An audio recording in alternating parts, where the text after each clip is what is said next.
एक बार बादशाह अकबर अपने कुछ सिपाहियों को लेकर शिकार पर निकले। शिकार करते करते वे सभी वन में बहुत आगे निकल आए और रास्ता भटक गए। अत्यधिक प्रयासों के बाद भी उन्हें आगरा राजमहल जाने का रास्ता नहीं मिल सका। धीरे धीरे शाम घेरने लगी। सबका भूख प्यास से बुरा हाल हो गया, लेकिन वे रुके नहीं और अनुमान के आधार पर आगे बढ़ते रहे। कुछ देर में वे सब एक तिराहे पर पहुँचे। उन्हें उम्मीद थी कि वहाँ से एक रास्ता अवश्य महल को जाएगा, लेकिन कौन सा ये पता करना आवश्यक था। आसपास कोई ऐसा व्यक्ति दिखाई नहीं पड़ रहा था जिससे रास्ता पूछा जा सके। सब चिंतित होकर इधर उधर देख रहे थे। तभी बादशाह की दृष्टि एक बालक पर पड़ी जो उनकी ओर ही आ रहा था।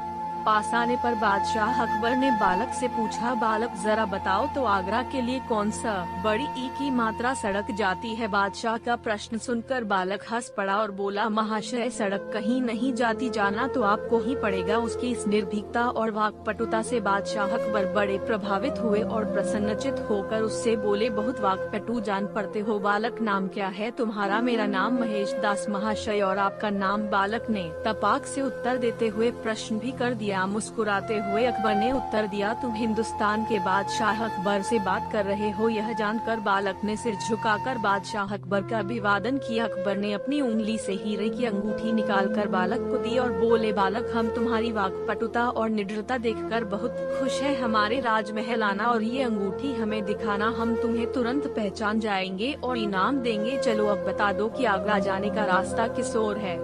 बालक ने अंगूठी ले ली और आगरा जाने का रास्ता उन्हें बता दिया। समय व्यतीत हुआ और महेश दास युवा हो गया। एक दिन उसने बादशाह से मिलने उनके राजमहल जाने का विचार किया और उनकी दी हुई अंगूठी लेकर अपने घर से निकल पड़ा। राजमहल पहुंचकर वह हैरान रह गया। कीमती पत्थरों से निर्मित और बेहतरीन नक्काशी से सज्जित आलीशान राजमहल देखकर उसकी आंखें फटी की फटी रह गई। कुछ देर राजमहल को निहारने के बाद जब वह अंदर जाने को हुआ तो द्वार पर खड़े दरबान ने उसे रोक दिया। रुको, एक ही मात्रा कैसे अंदर चले जा रहे हो? बादशाह अकबर के द्वारा दी हुई अंगूठी दिखाते हुए महेश दास दरबान से बोला, महाशय मुझे जहांपनाह से मिलना है। दरबान उसे राजमहल में प्रवेश देने के लिए राजी हो गया, किंतु इस शर्त पर कि बादशाह उसे जो भी इनाम देंगे उसका आधा हिस्सा वो उसे देगा। बीरबल ने शर्त मान ली। राजमहल में प्रवेश कर वह बादशाह अकबर के दरबार पहुंचा।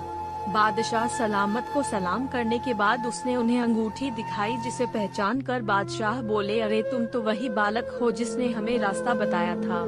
जी हुजूर। बोलो इनाम में क्या चाहते हो? जहांपनाह मैं चाहता हूँ कि आप मुझे इनाम में 100 कोड़े लगवाएं। महेश दास ने नम्रतापूर्वक निवेदन किया। यह निवेदन सुनकर बादशाह अकबर हक्के बक्के रह गए। तुम क्या कह रहे हो? बिना अपराध के हम तुम्हें कैसे कोड़े लगवा सकते हैं? हुजूर मुझे इनाम में 100 कोड़े ही चाहिए। महेश दास की जिद के आगे अकबर को झुकना पड़ा और उन्होंने जल्लाद को आदेश दिया, महेश दास को 100 कोड़े लगाए जाए। जल्लाद ने महेश दास को कोड़े लगा शुरू किया।